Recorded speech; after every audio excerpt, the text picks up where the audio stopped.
Guys, আমার একটা বন্ধু অনেকদিন ধরে আমার কাছে গিফট চাইতেছে, কিন্তু ওরে দিতে মনে থাকে না, যার কারণে আজকে আমি ওরে গেমে রাখছি।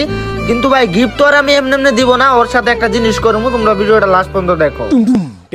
কিরে বেড়া, গিফট পাওয়ার কথা শুনে এত তাড়াতাড়ি গেমে চলে আসলি? হ্যাঁ বন্ধু, আসছি। আমার গিফটটা দে তাড়াতাড়ি, আমার একটু কাজ আছে। কিন্তু আমি তো তোরে গিফট দেওয়ার জন্য ডাকি নাই। কেন? তেলে কি বলতে ডাকছস? দেখ বন্ধু, আমার কাছে বিবেক আছে, আর বিবেকের সাথে পোলা পাই না, এটার জন্য কত কিছুই না করে। আর সেইখানে আমি তোর আমার ফ্রেন্ড লিস্টে রাখছি, তুই আমার কাছে কোন সাহসে গিফট চাস? এখন যদি আমি তোর আনফেন মেরে দেই? বন্ধু, তুই এগুলা বলতে পারলি? আমরা কি তোর ফ্যান নাকি বন্ধু, কোনটা? বন্ধু দেখে তোর ফ্রেন্ড লিস্টে রাখছি, গিফট কোন সাহসে চাস? হ্যাঁ ঠিক আছে মামা, আমার গিফট লাগবো না, তুই ভালো থাক।